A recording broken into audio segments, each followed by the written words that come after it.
I thought I was doomed. But a miraculous thing happened, General. I could breathe. It must have been the helmet that was jammed onto my head. It was a strange and remarkable thing. Some might almost say beyond belief. A narrow-minded fool may indeed, General, but of course you are no Durak. But even as I sank towards the floor of that lost ocean, my journey was about to take me to darker, stranger territory than ever before. And it happened like this.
Let me see if I have this correctly. After narrowly failing to apprehend the mad missing explorer Toll and recapture my atomic bomb in your giant snowball, you fell through thin ice and sank to the bottom of a subterranean ocean, discovering along the way that the mind control helmet you had accidentally wedged onto your head enabled you to breathe underwater and resume your pursuit across the seabed.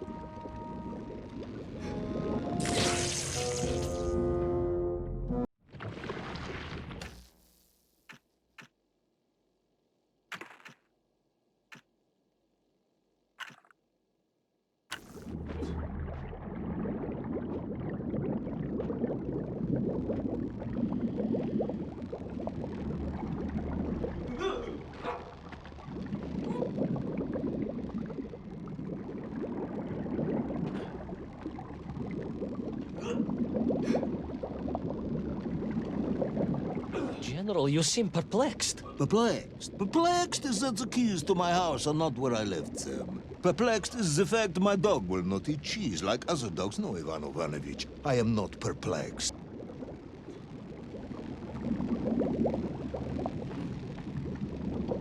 Intrigued, then, perhaps? I'm not sure intrigued is the correct term either. Enraged at being taken for a simpleton? Now that, perhaps, is a better way of describing my current state of mind.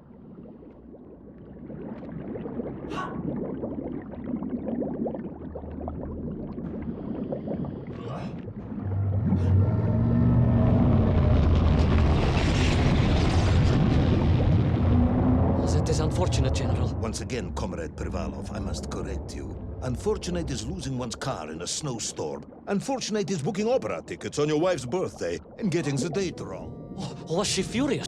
That is not the issue! Furious. However, now that is a good word. I could speak with your wife. Would that help?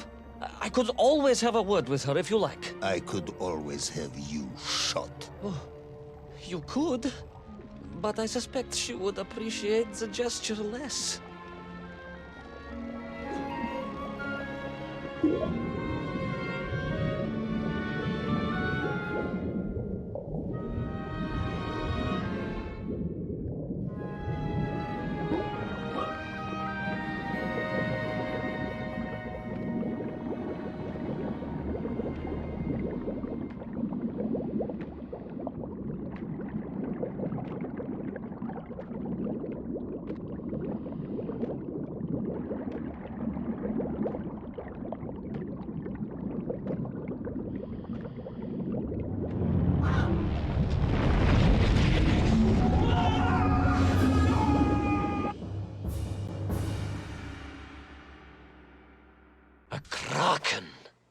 A vast monster of the sea. A giant, humongous, many-armed electrical destroyer of ships and cities. Electrical? Electricity flowed along its horrible body, sparking and stunning all it touched, flowing like deadly rivers along its awful tentacles.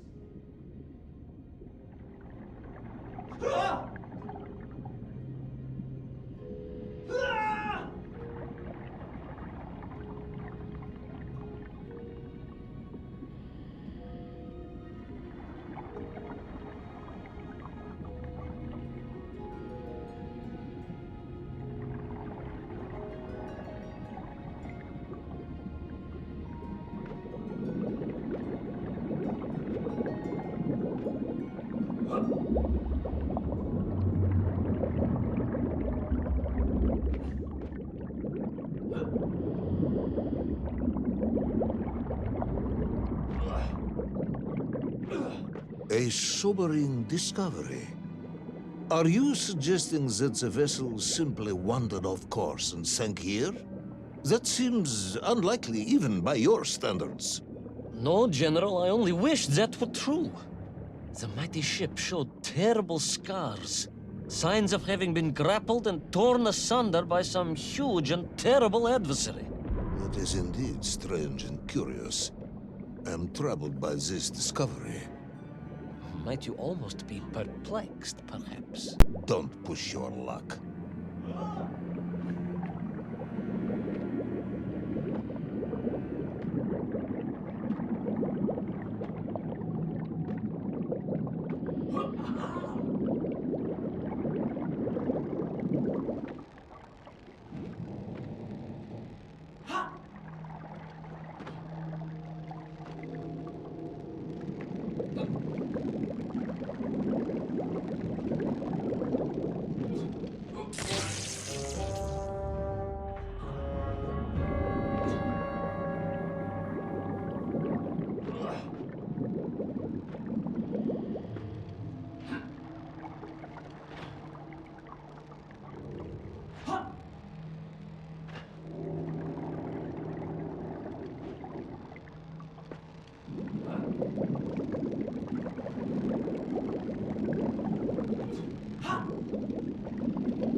I was stationed at Sydney Ostrov some years ago.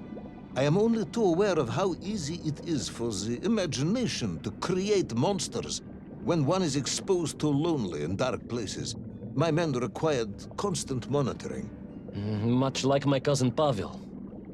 He was also stationed at Ostrov? No, he required constant monitoring. He was a devil for stealing eggs.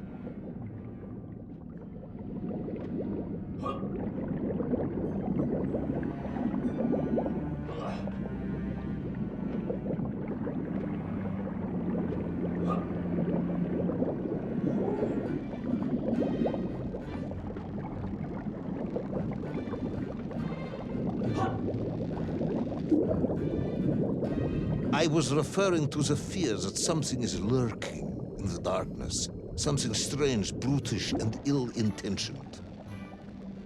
Again, that sounds much like my cousin Pavel.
I was being hunted. There was no doubt about it, and escape was all I could think about. Naturally.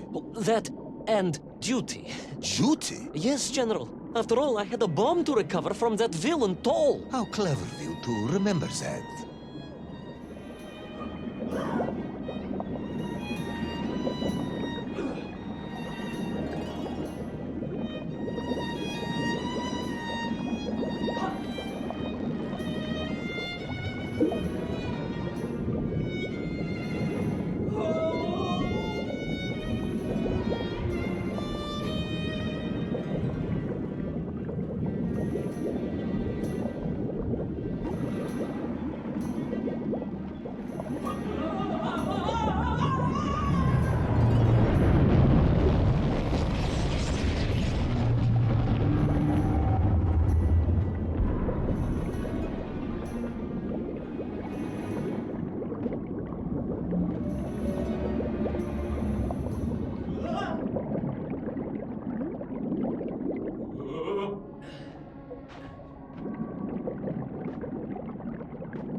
But first, there was the issue of escape. Escape from a dreadful, grasping creature that consumed all it could reach, dragging anything that wandered within its clutches to a miserable doom.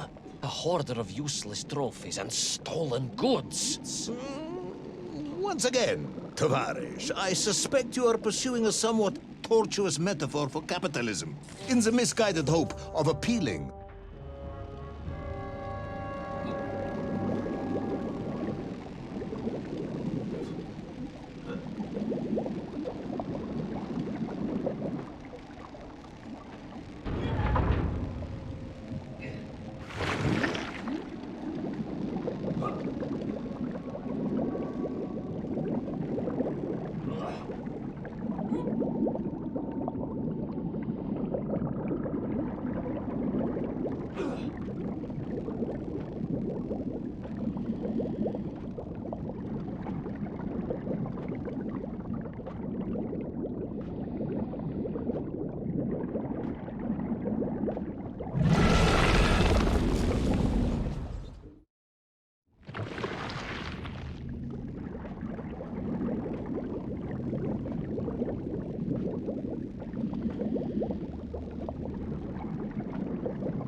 I was like a mouse, General. A little mouse being toyed with by a terrible cat. Rather a wet mouse. I was like a little underwater mouse. Being stalked by a giant rubbery electrical cat with 8 tentacles. Exactly, General. Good, I'm glad we cleared that up. You may continue.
Submarines. You didn't mention submarines before. Didn't I? Why? No, Naverne, General, of course. Submarines. Millions of them. Well, several, at least. Any particular submarines? Did you see names, numbers? General, have you lost a submarine? I am not at liberty to answer that question, as you well know. Well, General, losing one's car in a snowstorm is unfortunate, as you say. But to lose a whole submarine, that could be considered careless.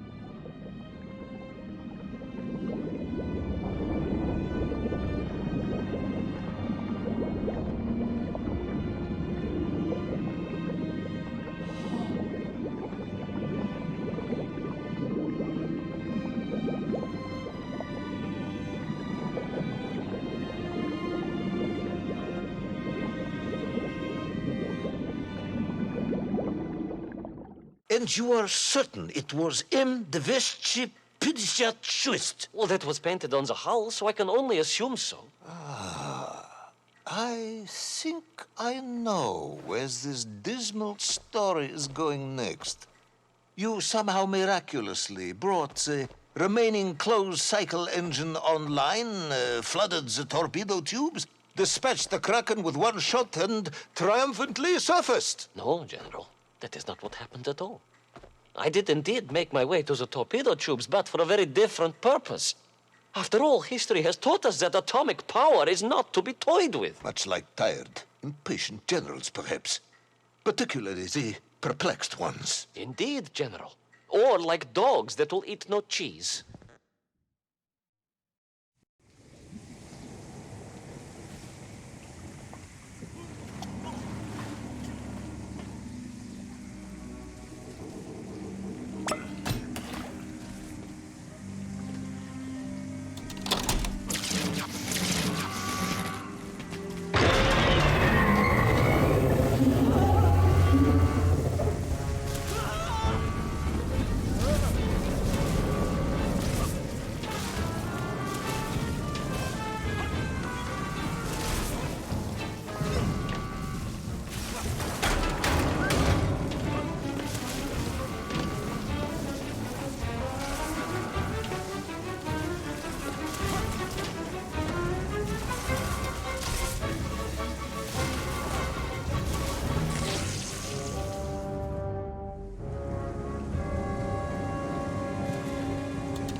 Determined yet disorientated hero end his days as socialist sushi? Will his daring exploits be cut tragically short by vengeful calamari? Will the general's wife ever forgive him for missing Ruslan and Lyudmila? And just how many eggs did Pavel steal, and where did he keep them?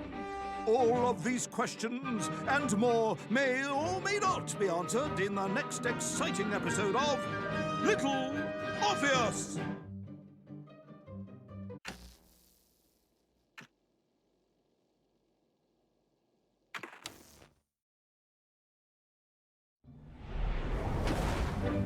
I was alive, General.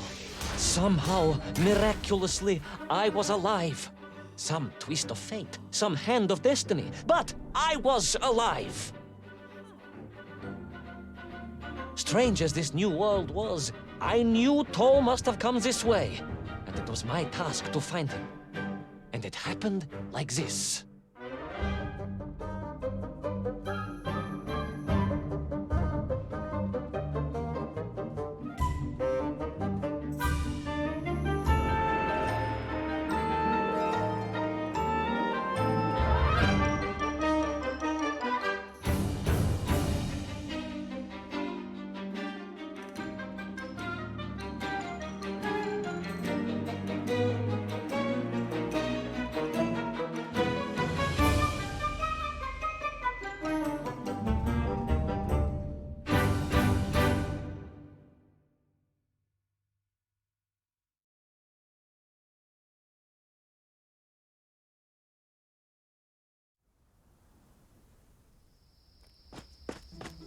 The sun beat down on me relentlessly. The heat was unbearable. I was exhausted. Yet I could not stop. I had to go on. For 7 weeks, I trudged across the desert. On the second day... Please, comrade, if we may. I think we can skip the details, unless you consider them to be particularly relevant to the location of Little Orpheus. Of course, General. We will simply omit the tale of the singing chasm, the oasis of mirrors, the sightings of Toll's Mienk aloft on their pterodactyls carrying parts of my crashed rocket drill over the horizon to Lemuria. Wait, the what? Singing chasm? Not that bit, the rocket drill. Oh yes, General, the rocket drill. But what did Toll want with it? And why Lemuria? Lemuria? Lemuria, General. I am not familiar with this Lemuria, comrade. No, that is because it does not exist, General. Or at least, so I thought.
Strange crystals seem to exert an extraordinary hold over the stone blocks and arches.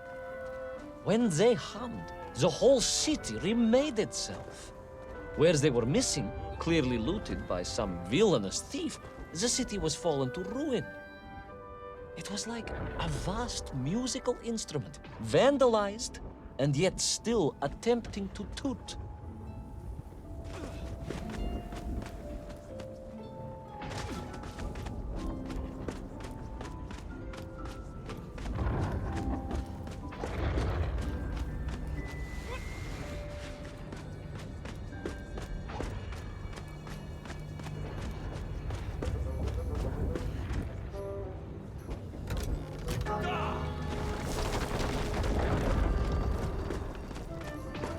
How poetic. I'm sure our engineers would be fascinated and baffled in equal measure. If the whole department hadn't been arrested for sedition last week, I would happily convey it to their skeptical ears. Sedition, General? How poetic. I'm sure our engineers would be fascinated and baffled in equal measure. If the whole department hadn't been arrested for sedition last week, I would happily convey it to their skeptical ears. Sedition, General? Really? It is unfortunate news indeed. I am joking, comrade.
Oh yes, the Mank for here, all right.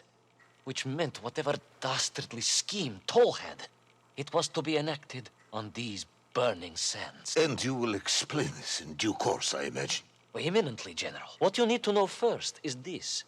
I have told you already how parts of the devices the enslaved Mienk were forced to wear came from the surface. Radio parts and so on, yes, from what you have told me. Assuming there were plenty of lost ships in the ocean as you claim, for Toll to have dredged up what he needed to assemble them. Aha, good. You are one step ahead of me, General. I said assuming. Of course, assuming. Now, as I gazed in awe at the buildings rising and falling around me, I realized that the other major component of those mind-controlling helmets was crystal. Toll had raided Lemuria for them. He knew the city. He knew the crystals could amplify vibrations and waves, and was using them to boost the signal of the radio parts to exert his control over the Nymph. Which meant...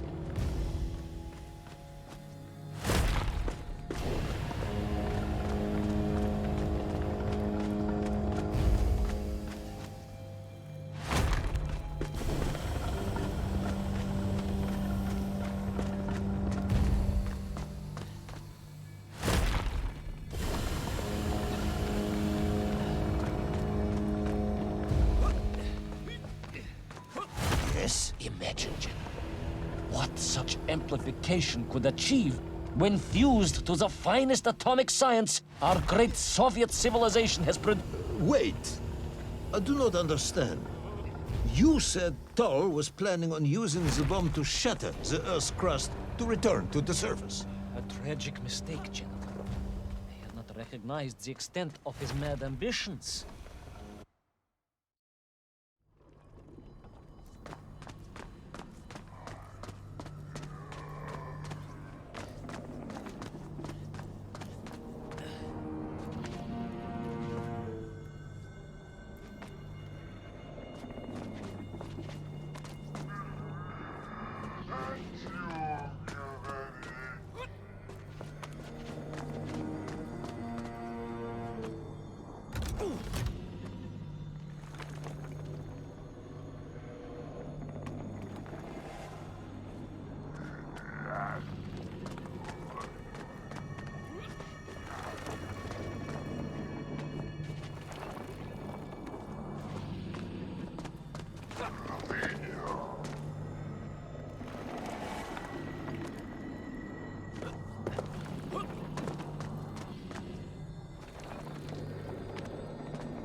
The vast pictograms told of a history of wonders. They seem to suggest the Lemurians were travelers from another world, where a mysterious clock seemed to stand. That is very mysterious. As mysterious as the location of little Orpheus, perhaps. Ah, yes, of course, General. I am just getting to that.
As I bravely explored that ancient city, a question was gnawing at my mind.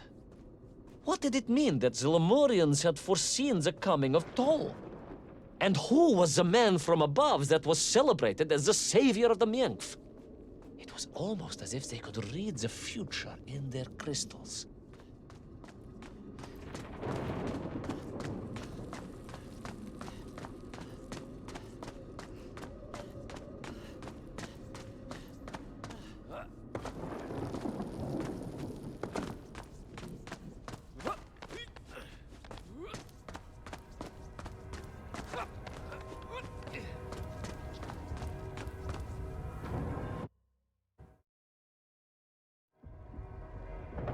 The bells of Lemuria tolled and tolled, a roaring symphony, a crescendo of peals that set the city dancing, each note causing the crystals to shimmer and cascade with light.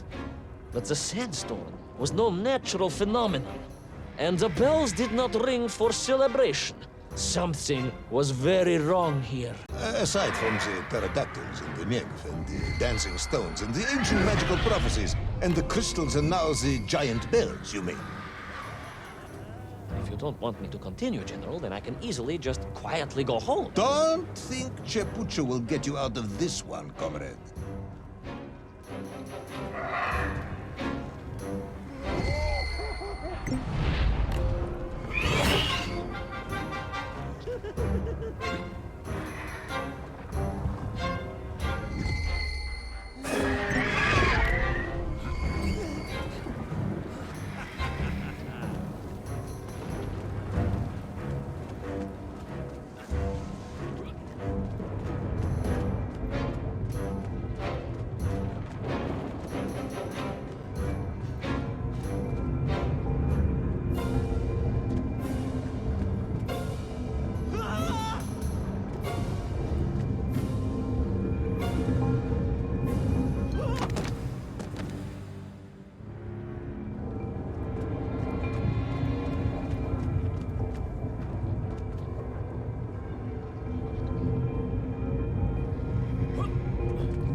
through those magical structures, a righteous fire in my heart. I was like Dobrynya Nikitsch, prepared to strike at the dragon who threatened my homeland. Your heroism is only surpassed by your modesty. On the contrary, General, I chose Dobrynya carefully. Like him, I raced through those magical structures, a righteous fire in my heart. I was like Dobrynya Nikitsch, prepared to strike at the dragon who threatened my homeland. Your heroism is only surpassed by your modesty. On the contrary, General, I chose Dobrynya carefully. Like him, I am a simple peasant. It was fate that chose me to descend to the Earth's core. It was General Komanin who chose you to descend to the Earth's core. But don't let that get in the way of your story. Oh, well then, award General Polkovnik Kamanin the highest medal in the world. He already has several of those. I cannot take credit for his wisdom in sending me.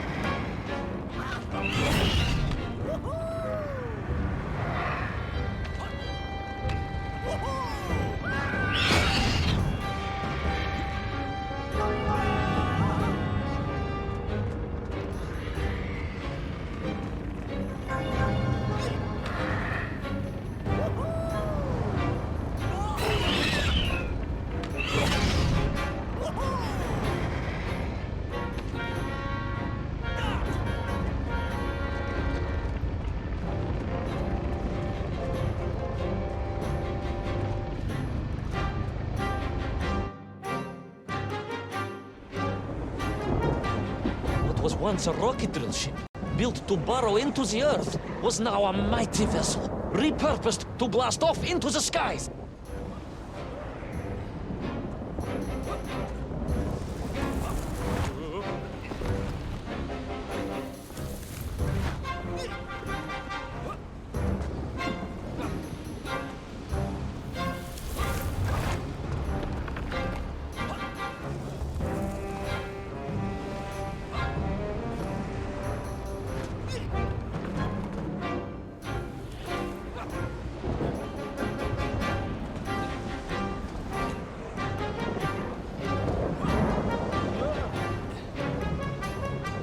There was no doubt that Toll was headed for the strange world with its clock, although to what end I was yet to understand. But there was no time to consider, no time for questions.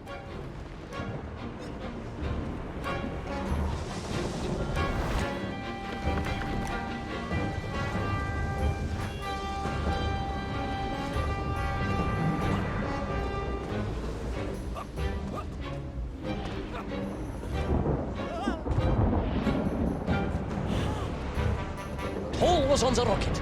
Little Orpheus was on the rocket. And wherever they were headed, I must head there too, to thwart his plans, recover my drill, and save the world!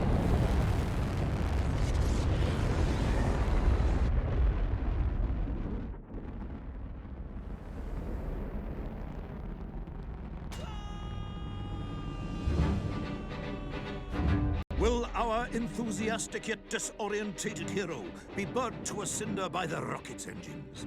Will he be smashed into the rock that surely must be beyond the Lemurian skies? Does Nikolai Petrovich Kamanin really need any more medals? What was the strange clock, and what could it all mean? All of these questions, and more, will be answered, if you're extremely lucky, in the next exciting episode of Little Orpheus!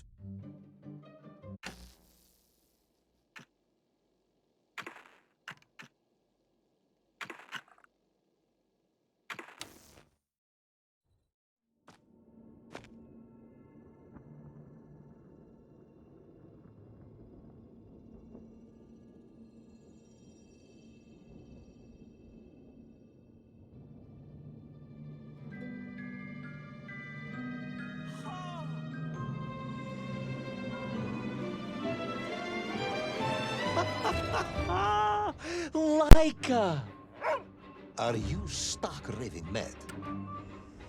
It was Laika. I am sure of it. That spirited little dog saved me. Laika saved you in her little space machine. I believe the correct term is capsule, General. Don't push your luck any further, Ivan Ivanovich. I fear it might snap. Oh, my apologies, General. In my excitement to explain what I discovered on the far side of the Metacalaticus Interiorus, I got carried away. And it happened like this.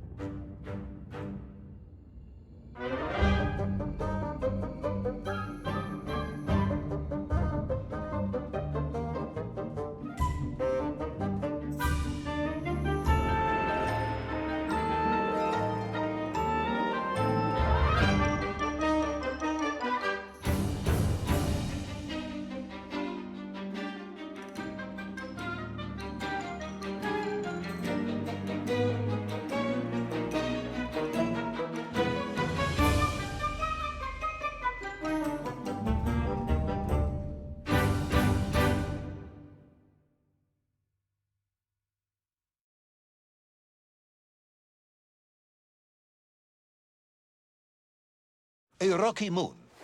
It's the center of the Earth. The source of all creation, General. A place where time flowed like rivers, and boulders of raw matter rained like comets upon the cratered rock. Another miraculous escape from death. Another happy accident. It was no accident, General. Laika took me there entirely deliberately. I'm sure of that. She continues to be a heroine and a savior and protector of our great nation.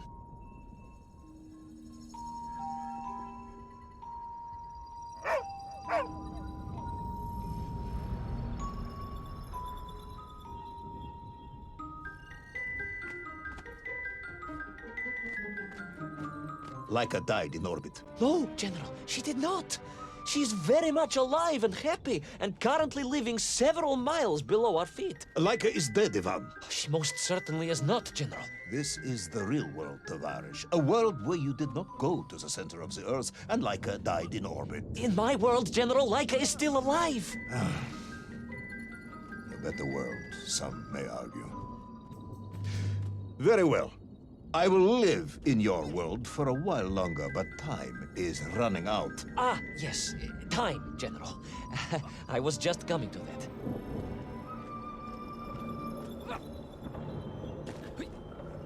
There in the distance it stood, enveloped in a mighty time storm. The world clock, General. The beating heart of all history. The axis mundi, the pillar of the world. Not enough to conquer Russia by drilling back to the surface with his magical mind-controlling atomic radio set then. No, General. You see, what if he could fuse little Orpheus directly with the world clock? Then his message would radiate with every tick and every tock. He would not simply be the Tsar. He would be the Tsar of all time, the eternal tyrant, the literal incarnation of everything our glorious revolution stood to overthrow.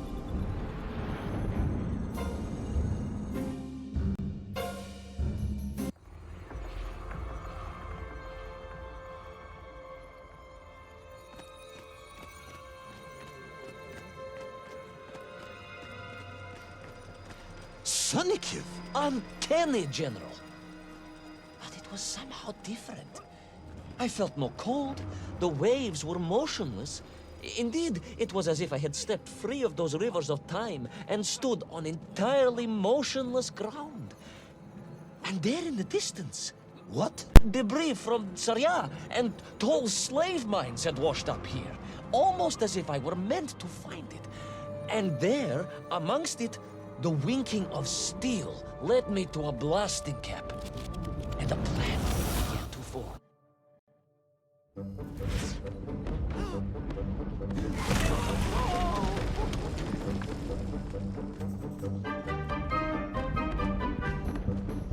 The terrain was ferocious. Explosive eruptions of fire and heat. Thunderous emissions and lethal gases. Much like your cousin Pavel, perhaps, as a result of consuming all of those stolen eggs. Aha! General, you have been listening after all!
Agartha again?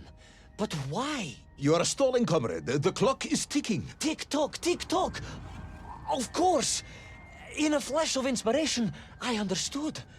It was all wrong, you see, General. That we can agree on. We should never have gone to the center, because without little Orpheus, Toll could not have become the tyrant he had. The rocket drill was his means to reach the world clock, but it was little Orpheus that enabled him.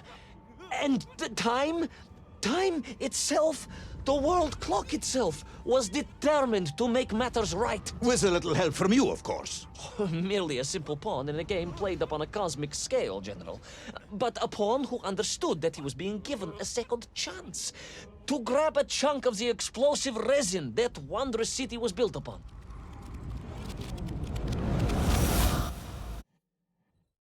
And I was back. The mighty river of time roared past me, carrying the weight of the whole of history with it. Even for you, this is a stretch.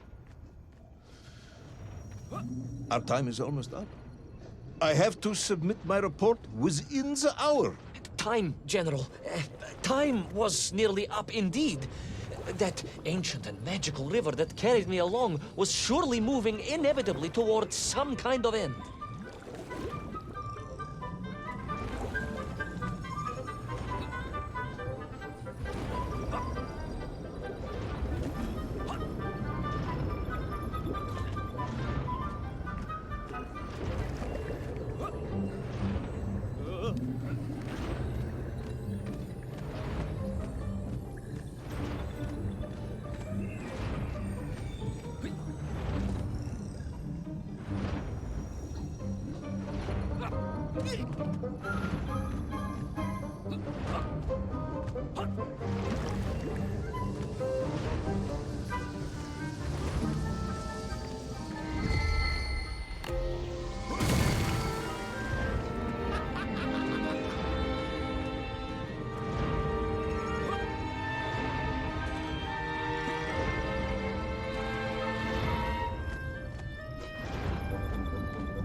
Enough. No more, Privalov. No more stories. No more lost worlds and space dogs. I'm full of it. It is nearly midnight, and you have not given me the adequate explanation for the whereabouts of little Orpheus and the atomic bomb.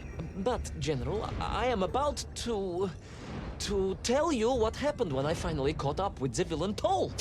I do not care, Tavarish. I simply do not care. You have worn me down, and it is time to call a halt to this. I bear you no malice, comrade. In many ways, I admire you, but time is running out. Yes, General, yes. Time. Because it was time itself that suddenly appeared to be on my side.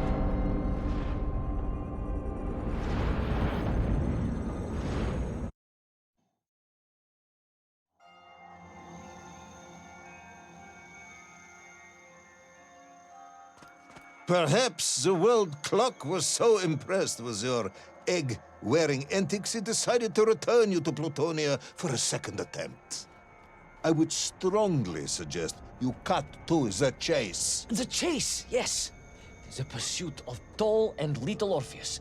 I stood there with the resin fragment in one hand and the blasting cap in the other, and then, just like that, a clock began to ring. The world clock? No, General, an alarm clock. My Slava alarm clock, in fact, given to me by Auntie Marsha. The one who married the beef investigator. The very same. And the moment I saw that clock, I knew what I had to do.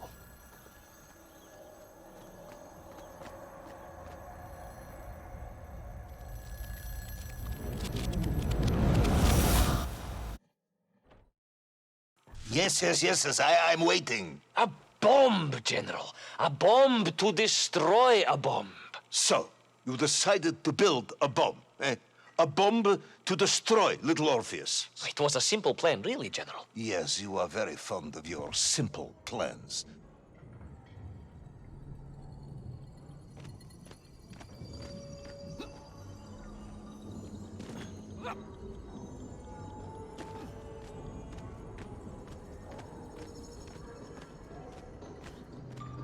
It was the last time I was to see those poor enslaved men on my journey.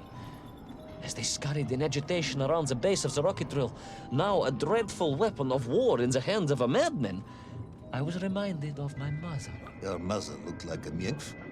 That is extremely disrespectful, comrade. No, I meant I was raised by my mother from an early age, of course.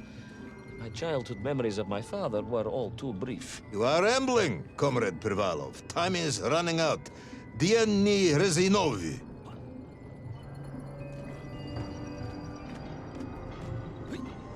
Time will run out for us all, General, will it not? And it ran out for my father on the shores of Volga. Your father fought at Stalingrad? He did, General. So did I. Well, so you see, General. Perhaps we are just the same, you and I. Perhaps we are all just Menkf in the end.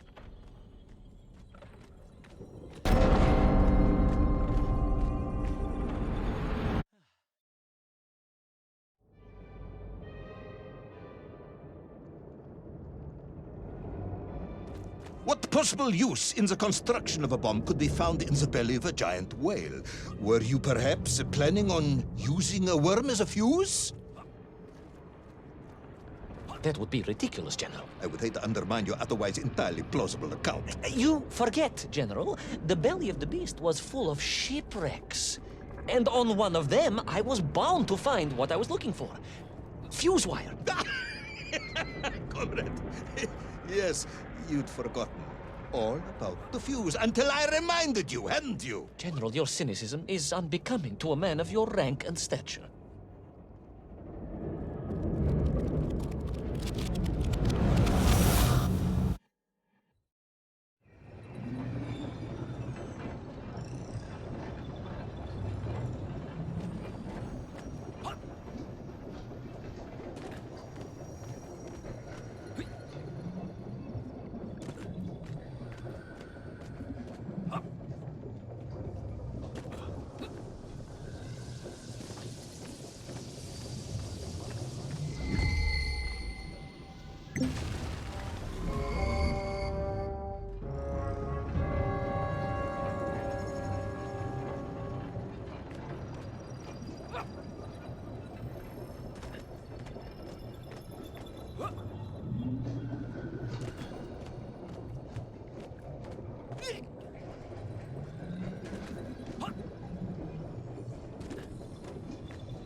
The clock was now ticking, General. Literally.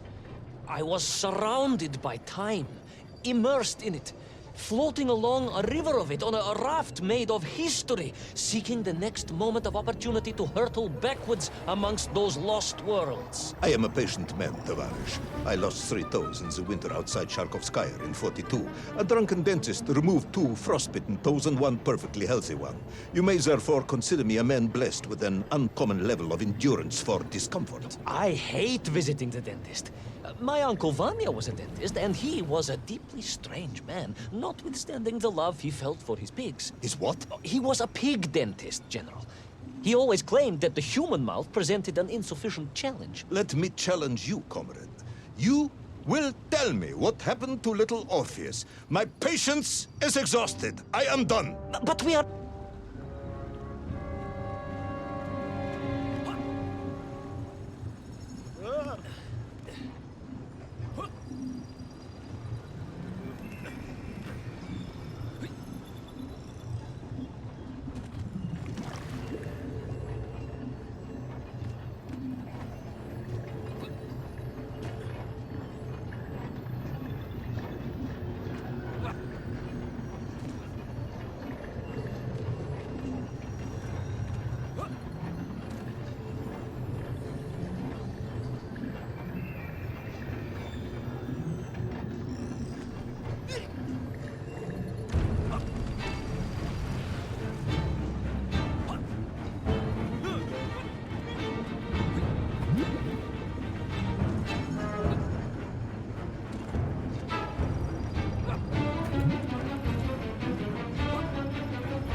And so to the ocean floor, and that strange submerged city, and those poor lost vessels.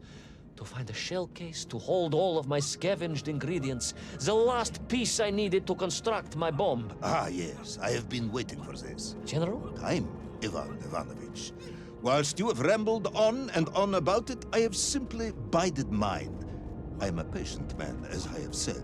Yes, I don't feel I paid enough attention to the story about your toes. Do you have specially made shoes? Enough!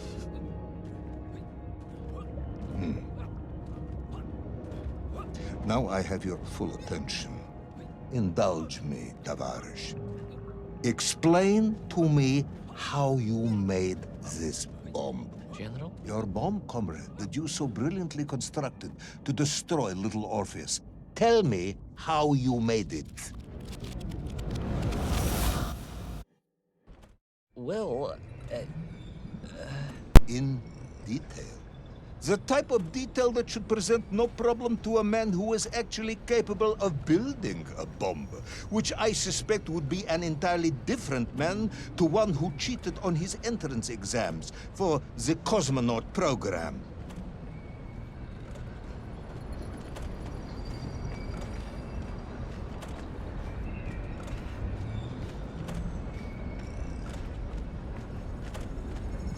You are uncharacteristically silent, comrade. Cat, got your tongue? if I may, General, perhaps just a minute or two to gather my thoughts? There are precious few minutes left. We have reached our conclusion, I think.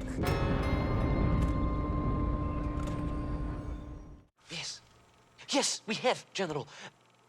I gazed up at the world clock and knew I had arrived at my destination.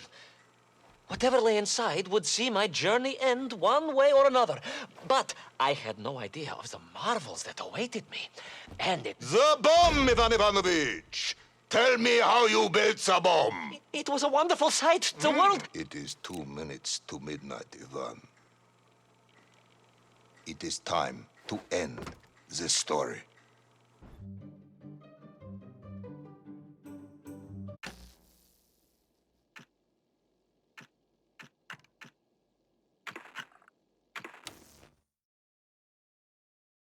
Let us recap.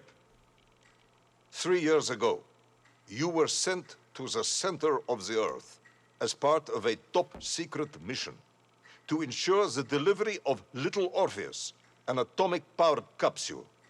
You promptly vanished until you casually wandered up to Molodiyozhnaya station 3 years later, claiming to have saved the world, but lost little Orpheus in the process. Is this correct? Yes, General, it is, but... You are charged with many, many crimes against the state, including desertion, lying to a superior officer, and sedition. Any one of these charges bears the punishment of execution by firing squad.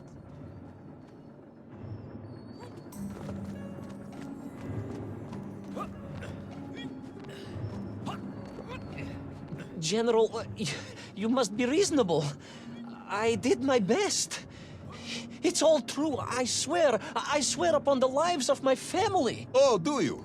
Auntie Marcia and Uncle Vanya, the traveling tinker and the pig dentist, or perhaps Cousin Pavel, the criminal mastermind with the unhealthy taste for eggs.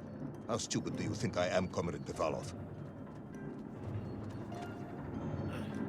Sudayu, it is all true. Maybe your toy maker, or was it watchmaker, Faza, who apparently taught you all he knew, despite being killed when you were less than 5 years old. I was a fast learner? You have precisely 1 minute to convince me not to summon the guards, and have you shot on the spot. A minute? A lifetime. It's all I need, General.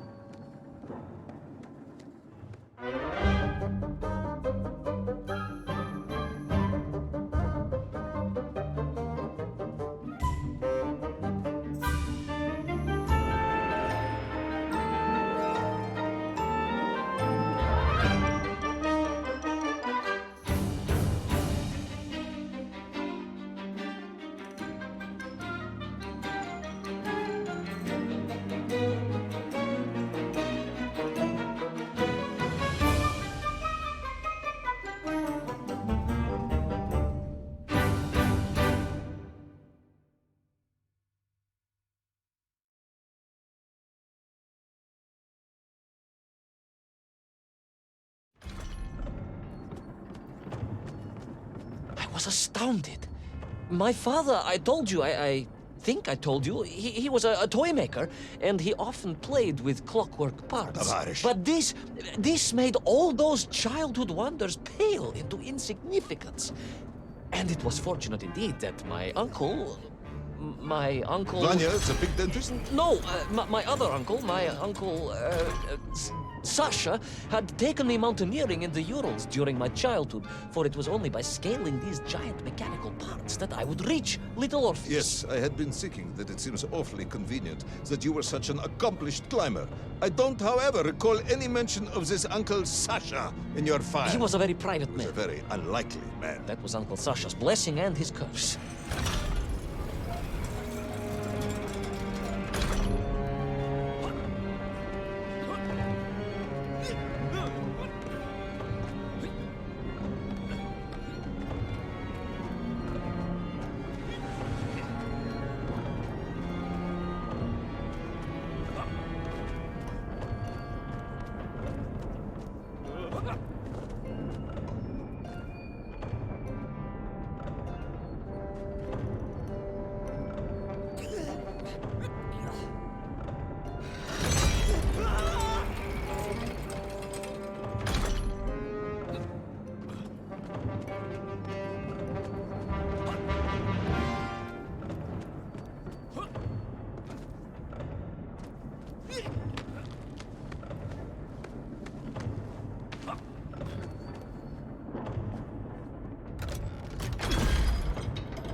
Those great wheels and cogs clashed and boomed.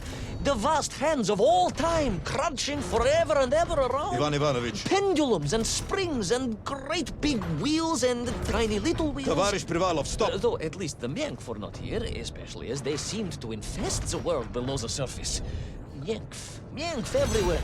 Myenk. Many Myenk. Myenk for plenty. Myenk. You are a bambling, comrade. Enough.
But where was Toll?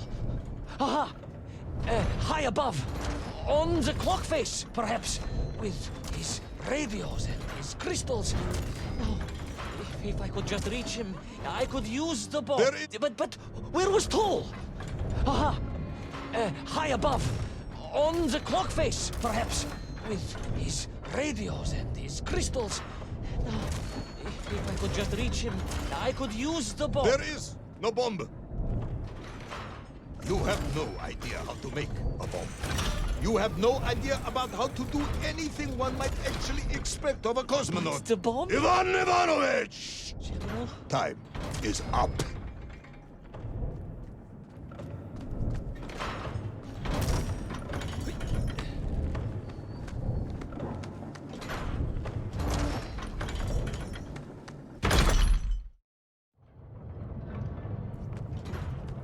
Stop talking, Tavarish.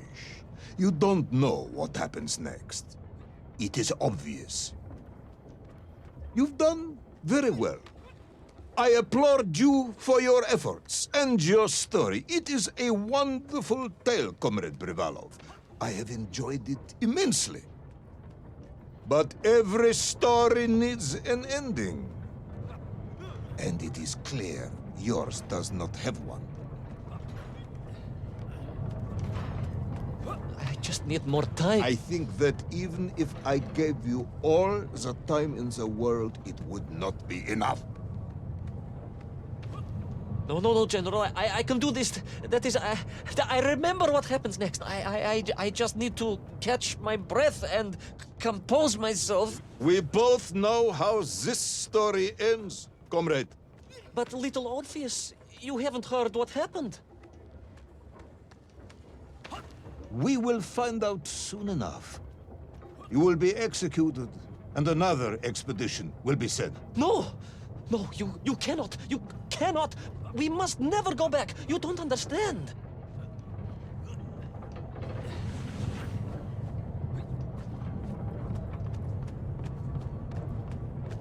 Make me, then.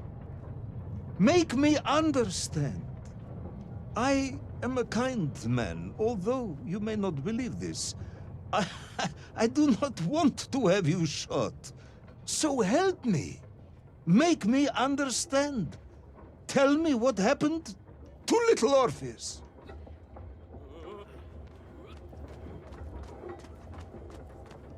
It was... Ivan Ivanovich? It was... It was... No. I'm sorry, General. I'm sorry, I have no idea. You are right. I simply cannot think what happened next. It's just... a blank, General. There's nothing there. I am very tired, you see. Comrade Privalov. Ivan. You're right. It's over, General. Perhaps you would be so kind as to write to my mother for me. Of course I will. You are a kind man, as you have said. And, General... Yes, Ivan. Was it a good story? Oh, yes. It was an excellent story. Thank you, General. I am just sorry I couldn't give you an ending. Unless... General? Quiet, Tovarish. I am thinking. Unless... I seem to remember that there were many problems with little Orpheus during production. General? Problems with the casing around the atomic battery. Concerns. Concerns, General? Yes, concerns. Unlikely though that might be. Yeah, it seems if I remember that it failed to secure properly. A sharp blow could spring the hatch and expose the fragile casing of the bomb to any would-be vandal. I'm not sure I follow you. A resourceful yet forgetful hero might, one would think, take advantage of that fact. But how, General? Where would I find something to strike it with? The son of a watchmaker would easily find something within a giant clock mechanism that resembled a hammer, surely. A hammer? Why, yes, General. I do remember now. I grasped the hammer-shaped thingamabob. Let's just agree it was a hammer, Ivan. Yes, of course. Let's do that. I recovered my senses, shook my head, and looked about me. In my distracted stupor, I had climbed further up the tower than I ever thought possible. In front of me was the clock face, and I gazed out through it at the sheer expanse of history. And I knew whatever happened next... happened next? The hand of destiny had fallen upon your shoulder. Yes! It had. And what an extraordinary hand it was.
And so, Tol was defeated. Little Orpheus destroyed, the bomb lost forever. Not just that, General. In that moment, time sprung back to its proper shape, and I found myself once more in Plutonia, the start of my journey. But the wound in the interior sky was gone. The drill was gone. It was as if I had never been here. And they were nymph, free and happy, without the tyranny of Tol, free to pursue their simple lives. But we can never go back? Never, General. One drill, one metal sphere, one lone cosmonaut was nearly enough to destroy time and unleash the tyrant Tol upon our world. Who would think an innocuous beeping radio housed in a ball of metal could change the world so dramatically? Who indeed? But tell me, what of you? And what of your return to the surface? I stayed amongst the Nymph for as long as I could. But I came to realize they had begun to worship me as a king. No, General. I am a good socialist and could not allow this workers' paradise to become corrupted. And so I left that wonderful land for the last time. And then? And then I walked.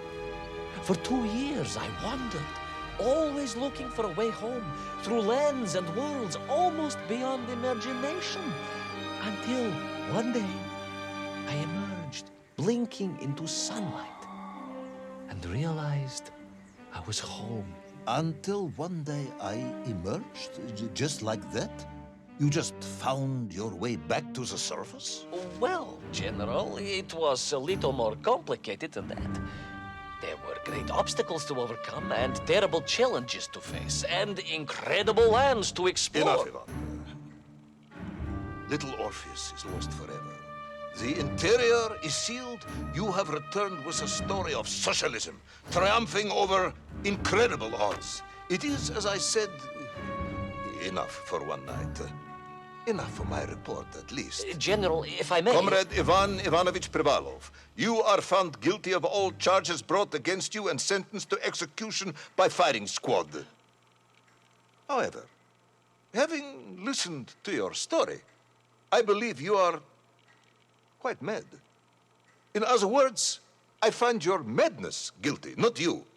And we cannot execute madness. And indeed, there are lessons to be learned, even in the depths of this madness. Perhaps the Americans were right to send a chimp after all. So, General? Get out of my sight, Ivan. Go home. Enjoy a state pension as a madman. Just make sure I never see you again. Yes, General. Of course, General. Anything you say. I shall be small and quiet and live a life without excitement and... Out! Until one day I just emerged. Oh, very good, Tavarish. Very good indeed.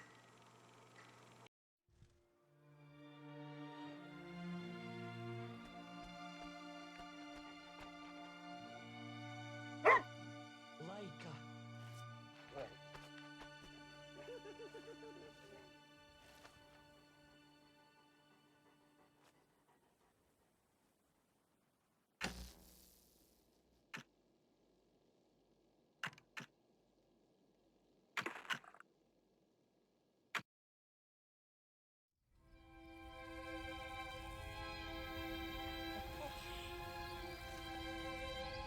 Who's the best space dog?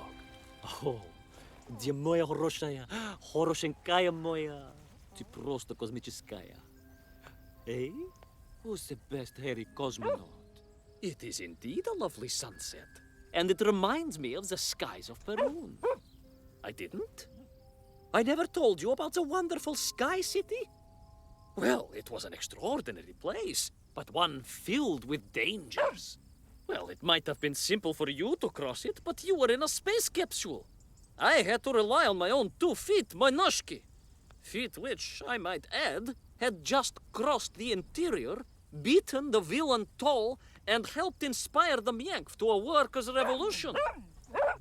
Oh, that's all very easy for you to say, but your idea of civilized behavior is licking your own bottom in public. No. My adventures above the clouds were filled with untold dangers, death-defying escapes, and some really quite extraordinarily large Bielorybitsa. And it happened like this.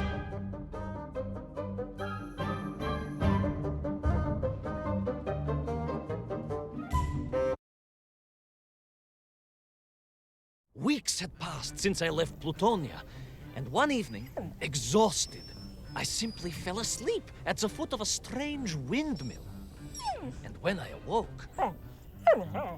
Well, that thought didn't cross my mind. I was exhausted after all. This is beside the point, my nosy canine friend. What matters is this. When I awoke, the windmill and the ground around it had been carried high into the air. What magic was this? Что за магия? As unlikely, perhaps, as a suitcase-sized dog orbiting the center of the Earth for many years. Quite.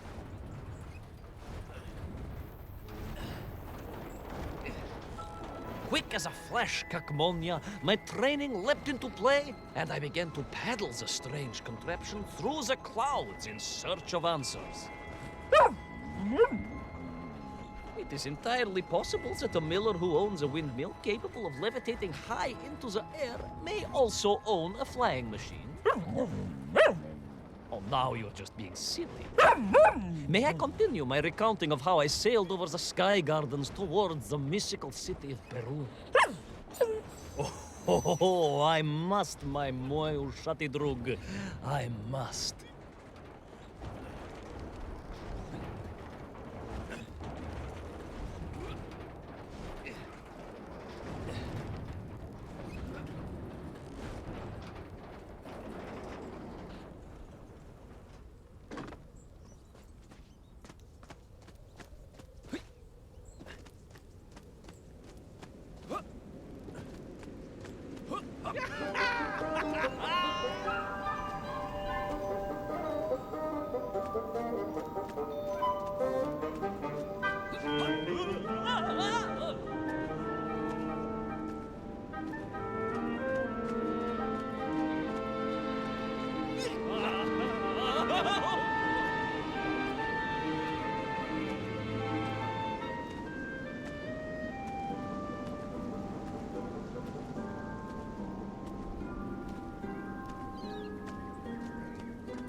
What powerful emanations! What mighty gusts! What an epic squall! They reminded me of Cousin Pavel, yes! But whereas his rearward zephyrs could curdle milk and tarnish the teaspoons, these magical wafts only serve to carry me aloft and onwards.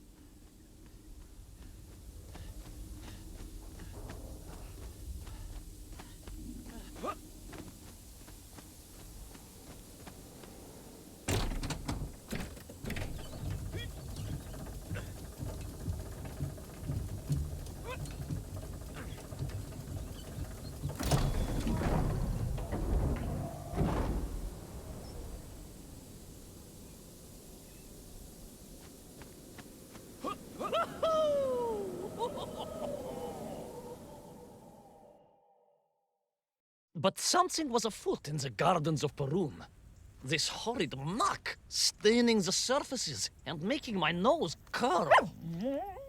Yes, it was positively Pavelian in scent. But it did not belong here. I think I once told you of Auntie Masha's passionate encounter in a cable car with the manganese entrepreneur from Chiatura. Now, Auntie Masha told me that there was a disagreeable stain and smell all around those factories and smelting works. Our industry is not without its dangers. Could it be that the once bucolic gardens of Perun were being corrupted by unchecked pollution? After all, science is a double-edged sword, my bristly confidant. Consider Zemichov.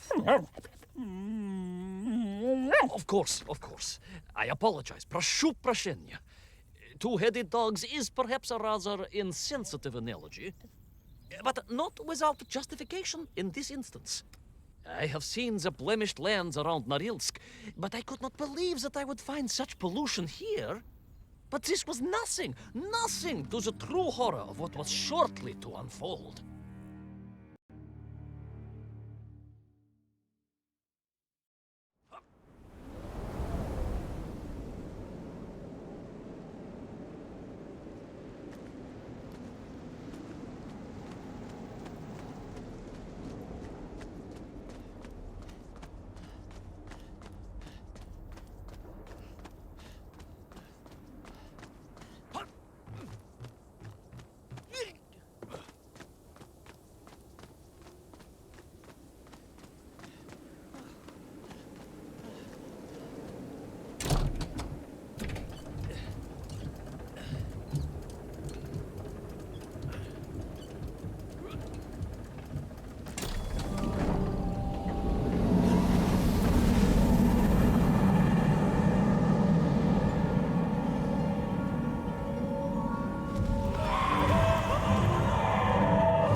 terrible strashnaya machina, spewing its poison into the air, had created a monstrous thing. A being. A malignant spoiler of the noble and pure, and it had taken on the form of its prey. Well, of course. No, конечно, I was the prey. The citizens of Perun had clearly long since fled the evilly sentient smog, but I inadvertently wandered into its lair. Oh, I know. Misfortune seemed to dog... Oh, sorry, I do apologize. To follow my every footstep. But no time to ponder, no time to bemoan the hand that fate had dealt me. No, all that was on my mind was escape, конечно.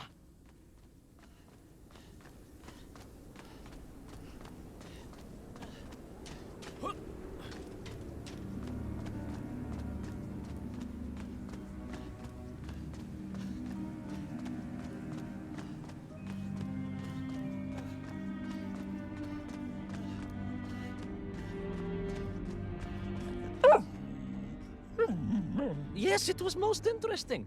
The windmill seemed to be from an earlier age.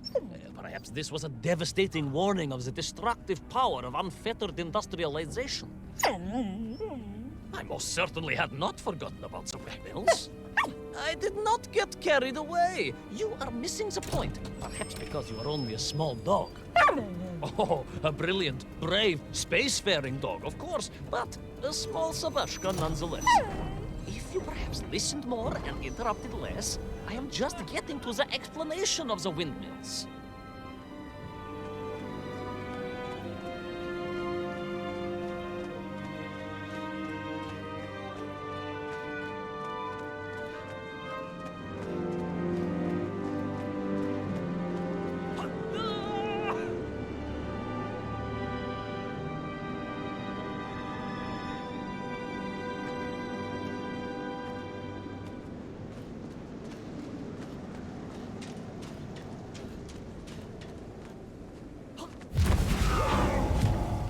My stinking nemesis was back.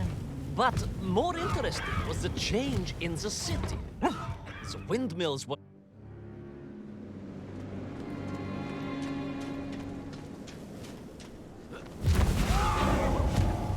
My stinking nemesis was back. But more interesting was the change in the city. The windmills were fading out, clearly obsoleted, mothballed, relics. Instead, a sense of an obsession with power was apparent. Vast engines, terrible machines, ever hungry and reliant on the rapid consumption of fuel, the production of toxic fumes and choking gases. Pride, my pushisti compadre, pride, ambitia, ambition, the dark side of science. Zemechov's had too many. Don't be ridiculous, dog. Only a durak with the intellectual capacity of a ringworm would think windmills are in any way harmful.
Of course, you never had much of a chance to travel. Sarcasm doesn't suit you. You don't have the tail for it. You do, at least, have a tail. Mind you, family gossip maintains that so did Uncle Rabliem. Although it was apparently little more than a stub, and a source of considerable discomfort and social anxiety for him. The question of whether or not Uncle Rabliem wagged his stub is very much off topic. What I am trying to say is that your upbringing on the streets of Moscow meant you never saw the blackened fields of Magnitogorsk. The sacrifices made by the valiant citizens of that industrial heartland, as they drowned in their own blight, even as they powered the state forwards. I was reminded of Magnitogorsk as I wandered through those fields of pipes and foundries, and I wept for the loss of innocence that so often goes hand in hand with progress.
Indeed!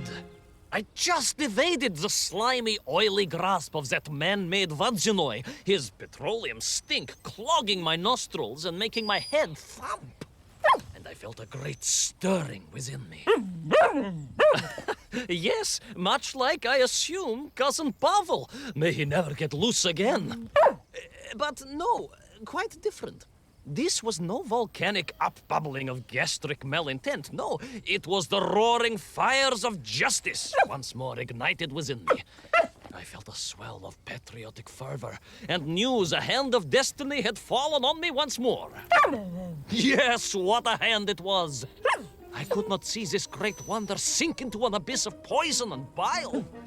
The Perunians may have been forced to abandon their city, but I had saved the world once before and was ready to answer the call again.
What strange metal Bielorybitsa, clearly designed to swim through the air. I was amazed. And there was more. Beneath the fins, I spotted the apertures of hoses and was reminded of the time Auntie Agrafina devised a contraption to water all of her copious algae beds simultaneously with one flush of the toilet by a system of pipes and valves that ran throughout her house. Можно так сказать, in a manner of speaking, yes. Her algae were most irrigated, although her neighbor Victor was washing his trousers in the sink at the time and was bruised quite severely about the face and body. But these were no ordinary flying metal fish. They were designed to expel air, fresh air, and push back the polluted clouds.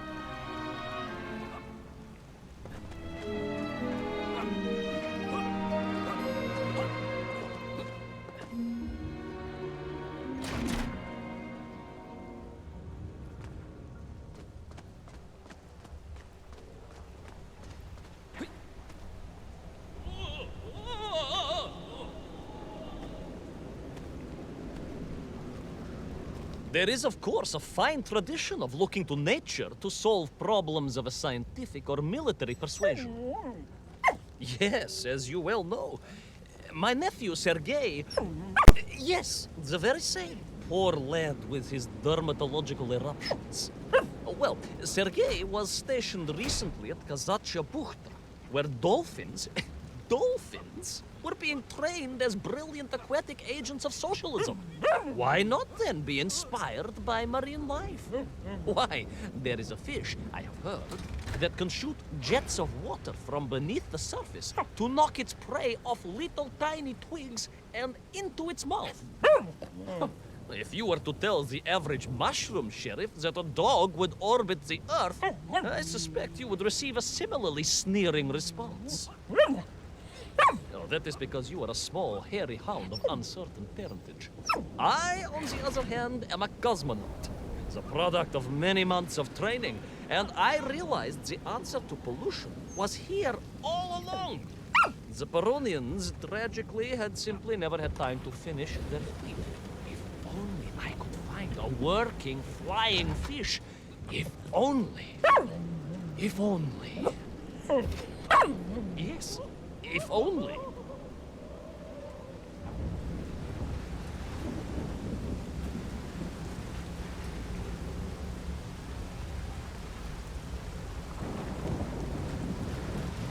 It made perfect sense, of course. The poisonous tuhata that engulfed Barun was like a nasty cold. And you know what to do with a cold to rid yourself of it. You may not get colds, but nor can you operate pea-shelling machinery. So, don't get ideas above your station. We humans, on the other hand, may produce up to 16 million perfectly unshelled peas in an average shift. But we are martyrs to our sinuses. But to clear them, aha! These are remedies we Russians have been perfecting over the long centuries of harsh winters. Onions. A quick snifter of onion oil will clear your head faster than a Pragviev can clear a hypothetical minefield. Yes, if I could find a functional fish, I would become that onion.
Close.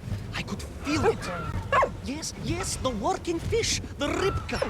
I could feel I was at the heart of Perun, and my noxious pursuer had renewed its chase with a terrible vigor.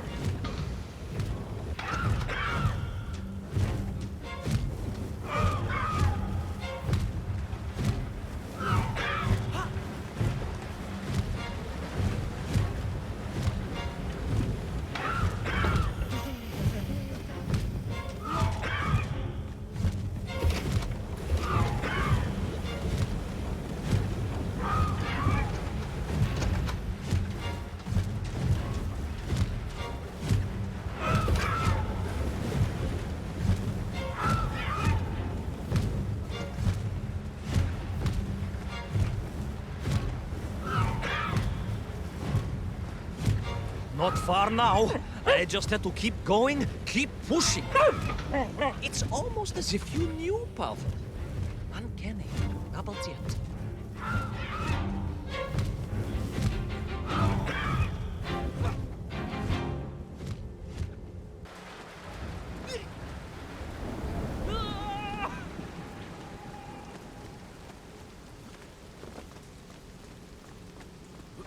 There she was. A beautiful sight. Her scales shimmering in the sunlight. Her fins poised for action. Her onion cannons primed for a great aerial conflict unseen in the annals of human endeavor. And you are just jealous it was a bigger flying machine than yours. No, my bilious pal. It was time for science to fight back. Yes, my hairy compatriot. Paechale. Onwards to victory!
was a miracle.